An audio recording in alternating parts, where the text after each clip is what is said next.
Teks laporan hasil observasi. Materi ajar kelas 10. Penyusun Agidia Karina SPD. Ayo kita pelajari bersama. Anak-anak sekalian, kalian sudah tahu belum apa itu teks LHO? Teks LHO itu apa ya, Bu? Ayo kita pahami bersama.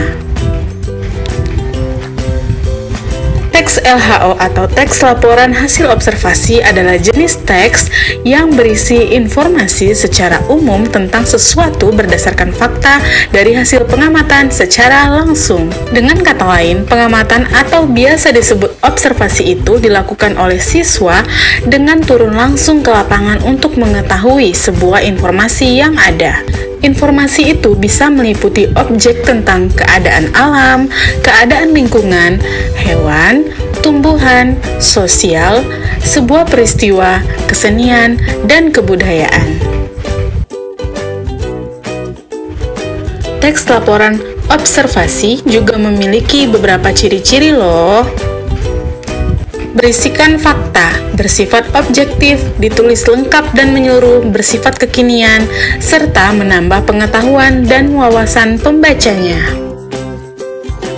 Selain ciri-ciri, teks ini juga memiliki fungsi. Fungsi yang pertama, laporan observasi tentang suatu objek ataupun fenomena berfungsi untuk memberikan wawasan ataupun pengetahuan. Memberitahukan kepada pihak berwenang atau terkait suatu fakta-fakta yang ada di dalamnya. Fungsi yang kedua, laporan observasi tentang sesuatu kegiatan, perjalanan, penelitian lapangan, penelitian laboratorium, dan sejenisnya. Berfungsi sebagai sebuah bentuk pertanggungjawaban atas suatu kegiatan yang dilaksanakan penulisnya. Selanjutnya, kita akan membahas mengenai struktur dari teks laporan hasil observasi. Teks laporan hasil observasi terbagi menjadi 3 bagian, antara lain yaitu: yang pertama, pernyataan umum atau definisi umum. Pernyataan umum atau definisi umum ini berisi definisi kelas atau kelompok, keterangan umum, atau informasi tambahan tentang subjek yang dilaporkan. Pernyataan umum berisi informasi umum, terdiri dari nama Latin, asal-usul, kelas, informasi tambahan tentang hal yang dilaporkan. Selanjutnya, yaitu deskripsi bagian. Deskripsi bagian ini berisi perincian bagian-bagian hal yang dilaporkan. Kalau binatang mencakup ciri fisik, habitat, makanan, dan perilaku. Kalau tumbuhan berupa perincian ciri fisik bunga, akar, buah, atau perincian bagian yang lain yang menjelaskan atau memerinci. Yang ketiga yaitu deskripsi manfaat. Berisi ringkasan umum manfaat dari hal atau sesuatu yang dideskripsikan. Selanjutnya, dalam teks LHO juga terdapat kaidah kebahasaan. Berikut, Ibu beritahu apa saja kaidah kebahasaan dalam teks LHO. Yang pertama, banyak menggunakan kata benda atau peristiwa umum sebagai objek utama pemaparannya. Benda-benda yang dimaksud bisa berupa gunung, sungai, keadaan penduduk, peristiwa banjir, bencana alam, dan peristiwa budaya. Kemudian, banyak menggunakan kata kerja material atau kata kerja yang menunjukkan tindakan suatu benda, binatang, manusia, atau peristiwa. Kemudian, banyak menggunakan kopula, yakni kata adalah, merupakan, dan yaitu. Kata-kata itu digunakan dalam menjelaskan pengertian atau konsep. Kemudian banyak menggunakan kata yang menyatakan pengelompokan, perbedaan, atau persamaan. Selanjutnya, banyak menggunakan kata yang menggambarkan sifat atau perilaku benda, orang, atau suatu keadaan. Ini berkaitan dengan kepentingan di dalam memaparkan suatu objek dengan sejelas-jelasnya. Kemudian banyak menggunakan kata-kata teknis atau istilah ilmiah berkaitan dengan tema atau isi teks. Hal ini terkait dengan sifat laporan itu sendiri yang pada umumnya merupakan teks yang bersifat keilmuan. Nah, yang terakhir banyak melesapkan kata yang mengatasnamakan penulis ya, jadi bersifat impersonal. Seperti kata-kata saya, kami, penulis, dan peneliti sering dihilangkan dengan digantikan oleh bentuk kalimat pasif. Nah, sebelum membuat teks laporan hasil observasi, kita perlu mengetahui langkah-langkah penulisannya. Yang pertama, anak-anak menentukan topik yang akan ditulis ya. Jadi mau topik apa yang ditulis, mau itu tentang hewan, tumbuhan, lingkungan, dan keadaan sekitar juga boleh loh. Kemudian menyusun kerangka laporan. Nah, kerangka laporan disusun dengan mempertimbangkan hal apa saja yang akan dilaporkan berkaitan dengan objek atau peristiwa tertentu. Nah, kerangka laporan ini mengacu pada struktur teks laporan hasil observasi yang sudah dijelaskan tadi, yaitu pernyataan umum atau definisi umum, deskripsi bagian, dan deskripsi manfaat. Yang ketiga yaitu menentukan informasi yang diperlukan dan cara mencari informasi. Kemudian, cobalah susun kembali suatu karangan berdasarkan data-data yang ada dalam teks dan kerangka yang telah kamu susun.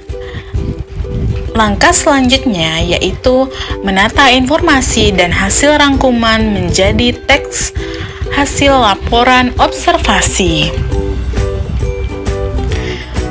Kemudian, kita menata informasi yang diperoleh sesuai struktur teks laporan hasil observasi.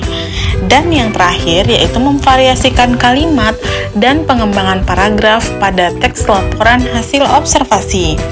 Nah, pada kegiatan ini, kamu memeriksa lagi hasil tulisanmu.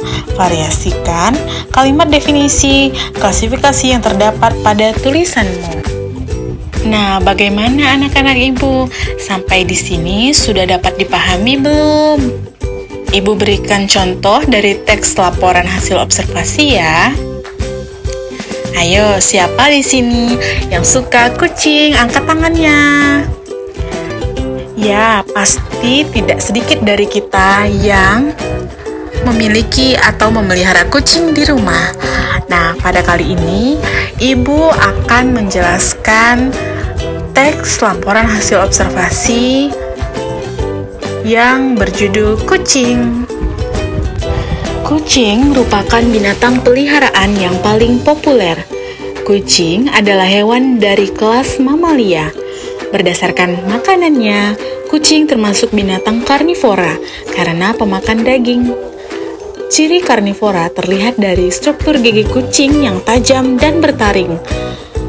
Kucing Felis catus merupakan kucing piaraan atau rumahan yang sering kita lihat berkeliaran. Kucing disebut juga kucing domestik atau kucing rumah. Nama ilmiahnya Felis silvestris catus atau Felis catus. Kata kucing biasanya merujuk kepada kucing yang telah dijinakkan. Kucing memiliki mata yang cukup unik. Kucing memiliki mata atau penglihatan yang tajam yang berfungsi untuk mencari mangsa pada malam hari. Kucing dapat melihat dalam cahaya yang amat terang. Ciri fisik kucing yang lain adalah memiliki kumis atau misai. Kucing memiliki misai yang berfungsi untuk menentukan arah saat berjalan di ruang yang gelap maupun di tengah kegelapan malam. Selain kumis, ciri khusus lain terdapat pada kaki dan telinga kucing. Kucing memiliki bantalan halus di telapak kakinya. Bantalan ini berfungsi untuk memperkecil suara langkah kakinya dalam berjalan sehingga musuh atau mangsanya tidak mendengar atau mengetahui kedatangan kucing. Sebagai anggota mamalia, kucing memiliki 3 tulang kuping yang berukuran kecil dan dikenal dengan nama ossicles. Dengan tulang ini, kucing dapat mendeteksi suara-suara yang sangat halus. Seperti halnya hewan yang telah mengalami penjinakan, kucing hidup dalam hubungan mutualistik dengan manusia.